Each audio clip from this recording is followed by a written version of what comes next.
Alrighty, so today we are going to finish the review of match week number 34, and I think since we only have 5 games to look at, and I expect this review to be relatively quick, I don't think I'm going to do the timestamp in this one. I don't expect this video to be longer than 30 minutes, but in terms of these last 5 games, well, most of these games, of course, are games that involve in the Western Conference, though we do have one game that involve in the Eastern Conference and a cross-conference matchup in this one as well. And I think one thing that is kind of something I haven't mentioned before, but it started to really develop in the Western Conference, and that of course is seeding because the while the Western Conference playoff race is almost all but over.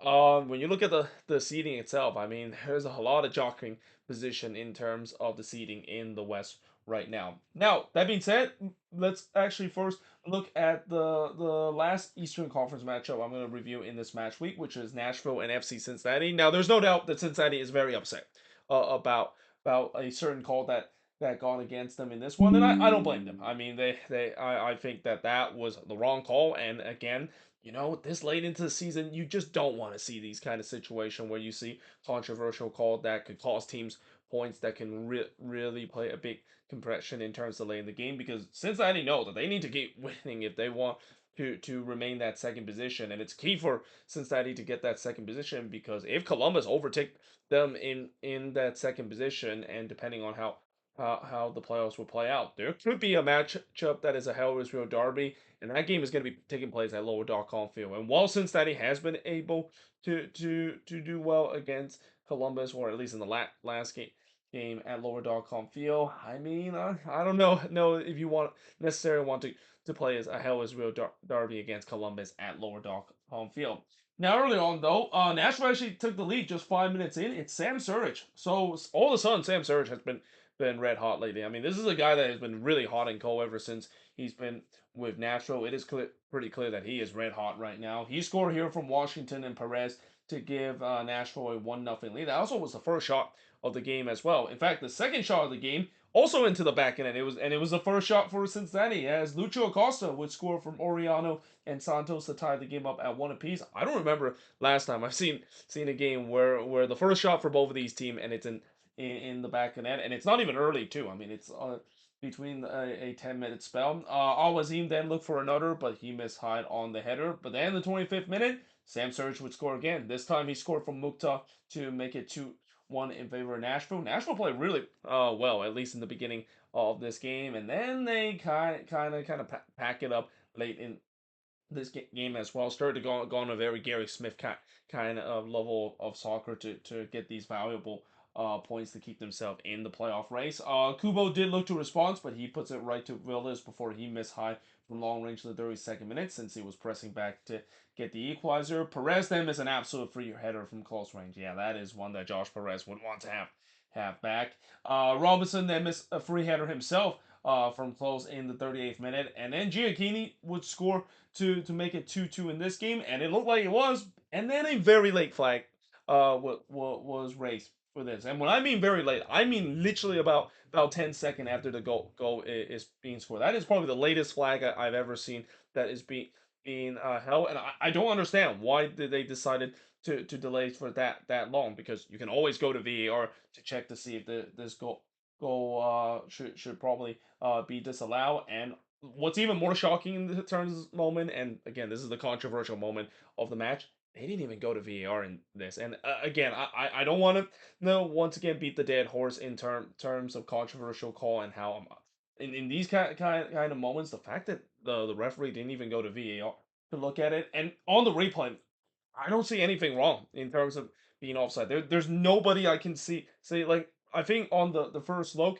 it looked like Giacchini was clearly in an onside position. So after that, I don't know who else could be in an offside position like that. I think that was the wrong call. And again, Cincinnati fans, they have every right to be mad about this. Now the good news for them is that they did get some justice in the second half, and they can thank Lucas Oriano for it because he scored an absolute banger of a free kick here to tie the game up at two apiece. So in some way, ball don't lie. Maybe some justice that is shown by Cincinnati, though Cincinnati fans will say it shouldn't take an amazing goal to get themselves in the second half. Mukhtar himself trying to score on the free kick, but he puts it high on the free kick, and then Willis denied Oriano in the near post in the 61st minute before Wobodo with a rare chance there puts it wide from long range. The momentum was definitely with Cincinnati. They were pressing the lead. Nashville was definitely starting to sit deep. And again, this is we've seen in these past couple of games where the reason why Nashville has definitely done much better is because it seems like maybe BJ Callahan realized that, yeah, let's not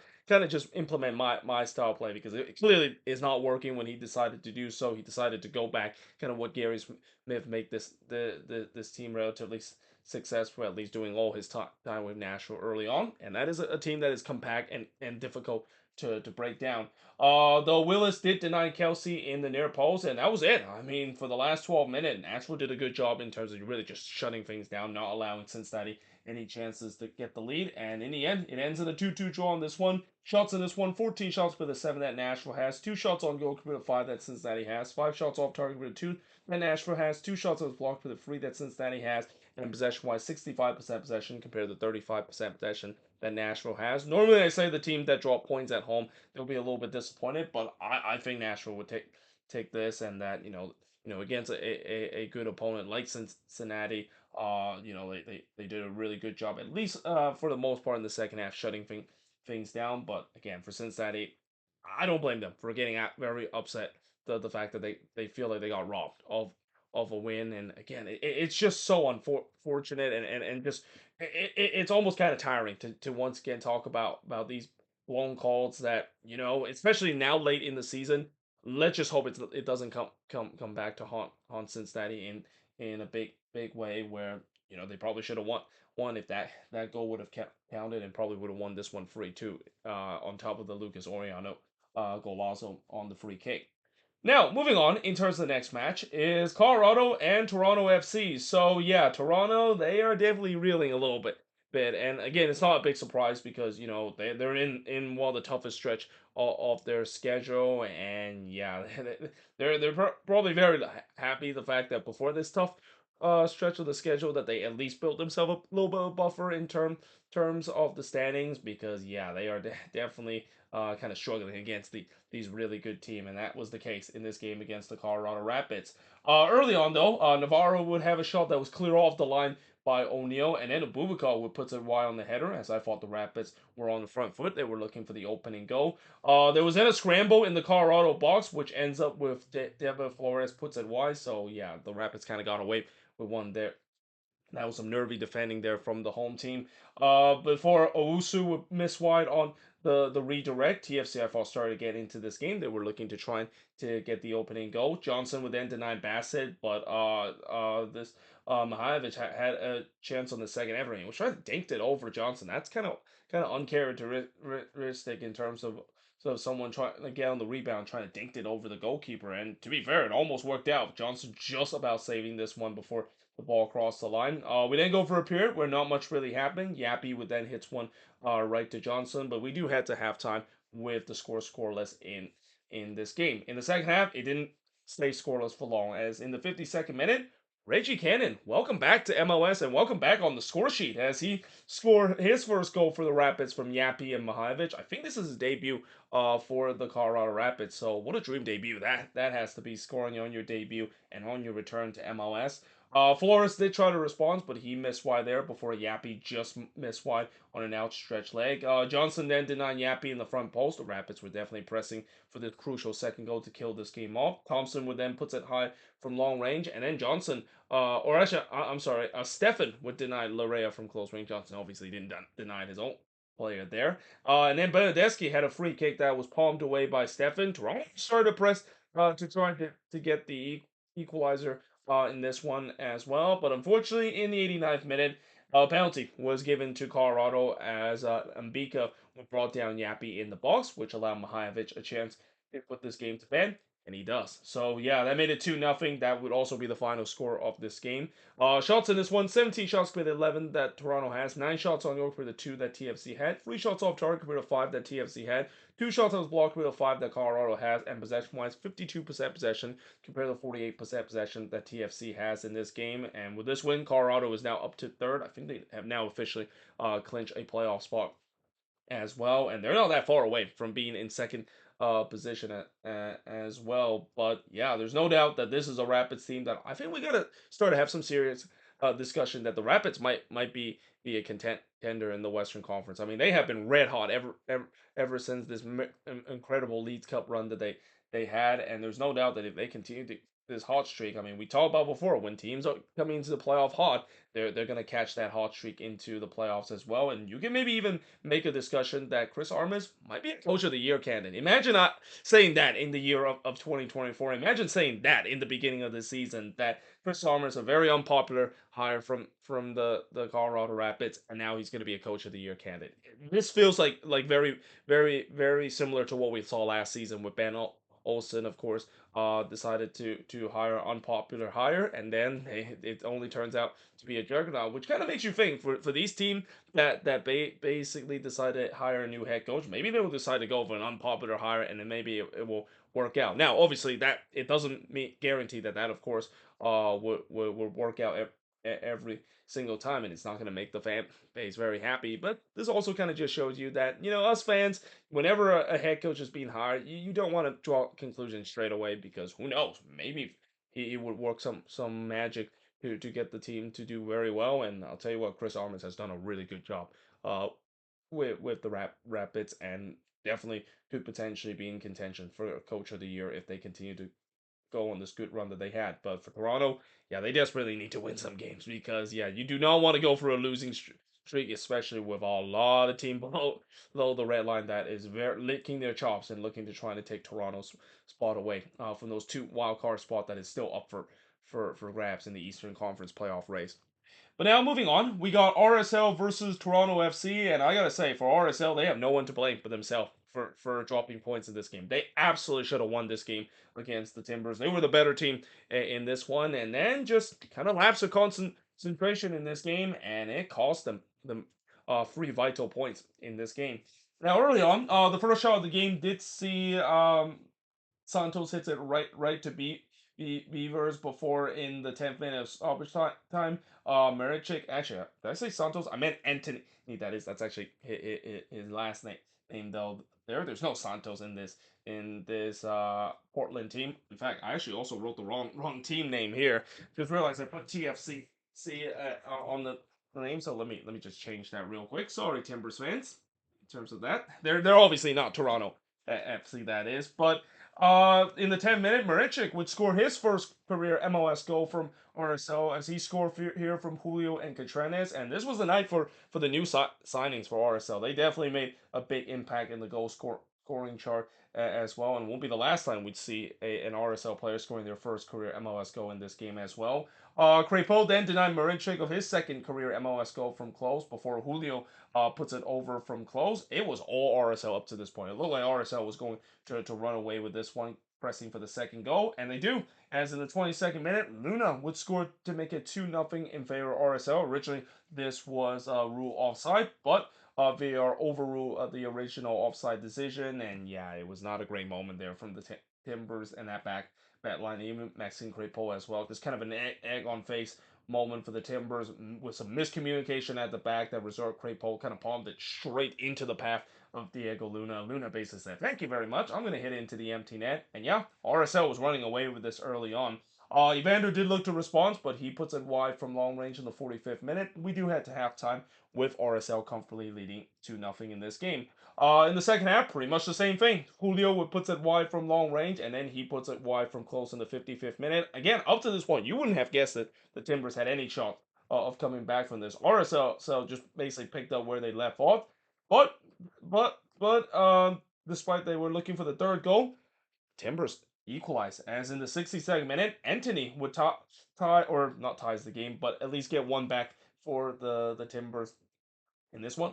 I'm a little bit ahead of myself in terms of eventually the Timbers did tie this game up, and again, really just against the run of play and just some shocking defending there from RSL on the set piece. Like one of the things you do not want to do when you're defending corner, you do not want the ball just keep bouncing in the dangerous area and not clear it.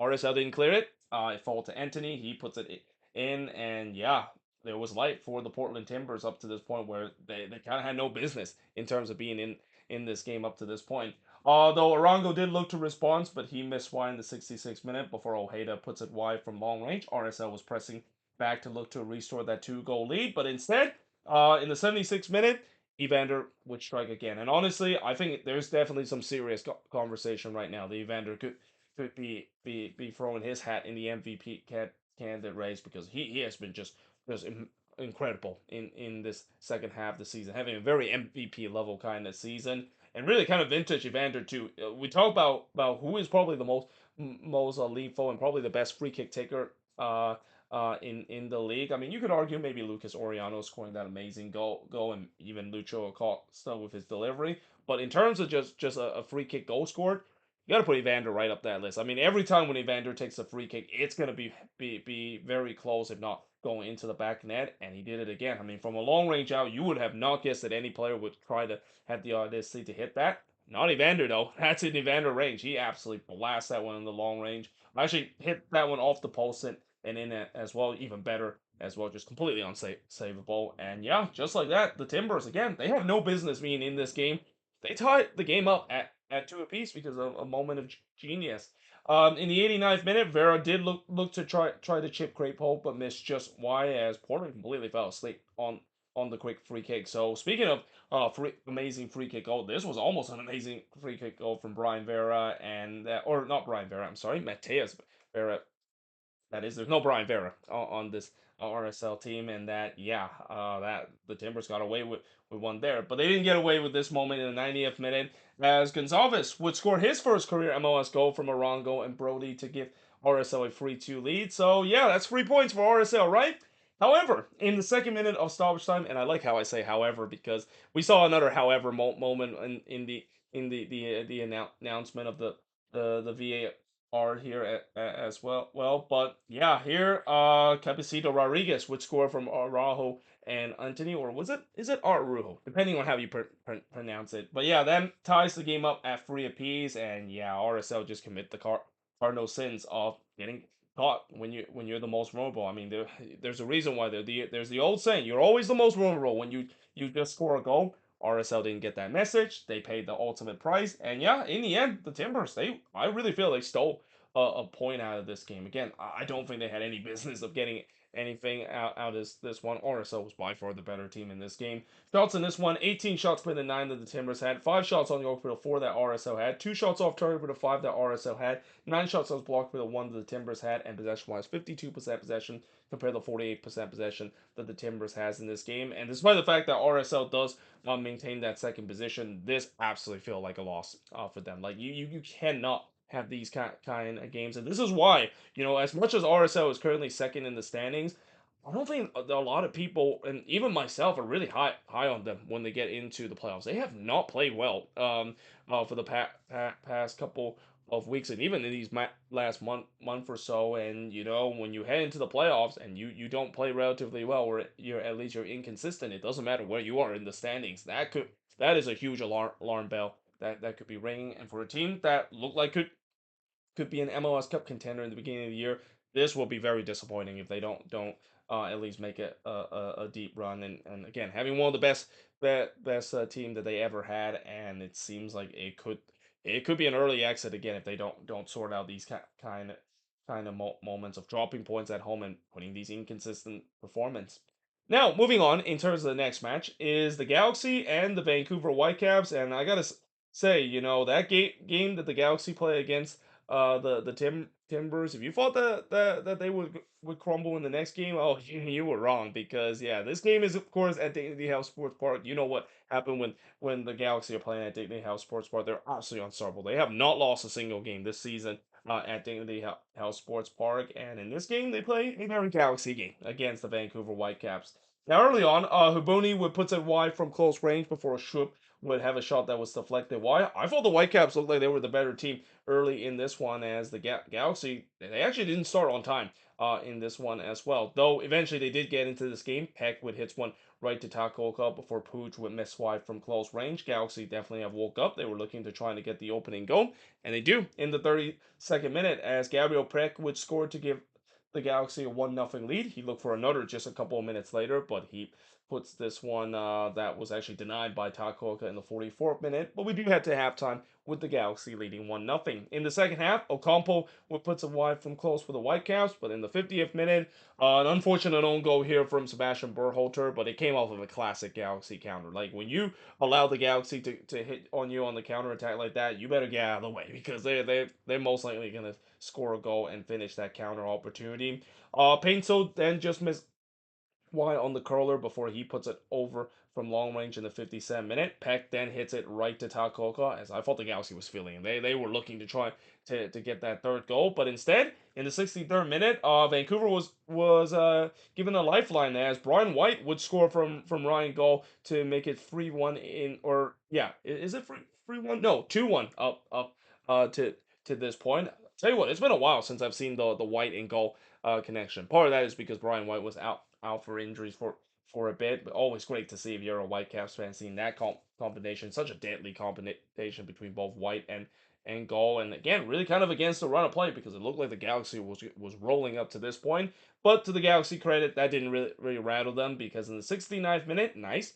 Joseph Painso would score from Peck and Pooch to make it 3-1 in favor of the Galaxy. It came off of a counterattack. The Killer Peas once again strikes with Venom to make it 3-1 in this game. And then Berhalter looked to respond, but he puts it over the bar. And then Takuoka would deny Yamane in the front post. And really, just like the last Galaxy game, defending was kind of taking a back seat. And you know it's a Galaxy game when it can be back and forth like that. Again, I talk about how many times how that is not sustainable. I guess it's getting to a point where I don't even need to question it. That's just kind of the way that they like it. Whether you like it or you hate it, hate it. Mostly like it is it if you're a neutral because you know whenever it's a back and forth game, it's a very entertaining game to watch. Painto then hits one right to Takaoka, but then in the third minute stoppage time, Ricky Pooch put this game all out of doubt as he scored from Peck and Garcia to make it 4-1 in favor of the Galaxy. Vancouver did get a consolation goal late as Edekube would score from Ryan Goal, and really this is one that John McCarthy would want to have back. And John McCarthy actually has done really well this season for the Galaxy, but this is one that it was not a great goal. I mean this he should have been parried away. It was a weak effort that I don't know if McCarthy kind of got caught in two minds that there didn't really quite get to it before it trickled into the back net. But also set piece defending problem for the Galaxy. Again, it's been a problem this season. It's another goal they conceded from the corner, but that's the only negative out of them in this game, as it's another 4-2 win, another home win, and a bounce back win as well after the loss that they had against the Timbers. The shots in this one, 15 shots for the 13 that the Whitecaps had, 8 shots on goal for the 2 that the Whitecaps had, 4 shots off target for the 5 that the Whitecaps had, 5 shots that was blocked for the 3 that the Galaxy had, and possession-wise, 59% possession compared to 41% possession that Vancouver has right now. I think they have a 7-point gap right now to RSL for that first position. RSL does have that game in hand, but as I mentioned, RSL has been very inconsistent lately. I don't think the Galaxy is going to get caught. I think they are going to finish in first place. So I guess it seems like at least until MLS Cup, the road to MLS Cup in the Western Conference will have to go through LA, or most specifically Dignity Health Sports Park. And with the way that the Galaxy have been unbeaten this season at Dignity Health Sports Park, there could be a good case that the Galaxy can go deep. So again, my concern about the defense is still there, and I've said before how I just don't think the way that they're playing it feels like it's not sustainable, especially in the playoffs. But they can potentially they prove everybody wrong. I mean, at least they're proving everybody wrong the regular season, being first place in the West. But again, we'll see whether or not if they'll make many people, including me, eat my words when they show that they can play this electrifying style of soccer and at times kind of optional defending kind of level of soccer and still get away with it with winning games as well, because again there's no doubt that there's big expectation for the Galaxy once they get to the playoffs. I mean, I know the fans will be happy that they finish top, but if they don't go deep, it will be considered a failure of a season. With that being said, I am now going to switch boards and look at the last game to finish up the review of match week number 34. So moving on, in the next one, we got the San Jose Earthquakes versus St. Louis City, and at least this game, it looked like early on it was a laughter, and then it wasn't. And it's understandable that when you're facing against the worst team in the league, even when you're playing on the road, after getting a 2-0 lead so early in the game, it's easy to start to be complacent and take your foot off the gas. But man, St. Louis definitely did a lot of that, and they're probably very lucky that they're facing against the worst team in the league, because against any other team, I don't think they would have gone away with these kind of things. Though, as I said early on, they got off to a dream start in this one. And again, Cedric Toysher, he loved to score early league goals ever since he become a St. Louis City player. But he scored here from Horn and Hardo to give St. Louis a 1-0 lead. Just optional defending there from the Quakes. I mean, not marking Toysher whatsoever. Like, the one of the most dangerous goal scorer for St. Louis recently. Maybe you need to think about marking him, but I guess that's just how the Quakes have been defending this season. It's no wonder why they have given up the most goal in the league. Though I will say that I think they won't give up as much as I thought originally they were going to. I thought originally they were going to give up like 80 plus goal. I think they're still going to hit that 70 plus mark, and maybe close to have the worst go go score that or goal allow in a single season. Though, as I said, I think they have tightened up a little bit compared to the beginning, but this was not one of those. Forensen then hits it wide from close before Klaus would miss wide from close range, and then a penalty was given to St. Louis after VAR deemed that Rodriguez brought down Hardo in the box. There was just no need for Rodriguez to dive in there. Like, it was off the ball situation as well. No need to do so. Just a silly foul there. Originally got away with it, but in the age of VAR, you're not going to get away with those kind of moments. Hardo, of course, won the penalty, so he took it and he buries it. I'm surprised he actually took this penalty. I think Leuven wasn't playing in this game as well. I think they probably rest him in this game. In fact, St. Louis kind of maybe rest some of their guys. Makes sense because you're playing against the worst team in the league. Maybe you can get away with by not playing the strongest team. But yeah, Hardo, of course, takes the penalty and he buries it to make it 2-0 in favor of St. Louis. And I thought, yep, it's done. Like, the Quakes are not coming back from this game. They clearly have not showed up in this one.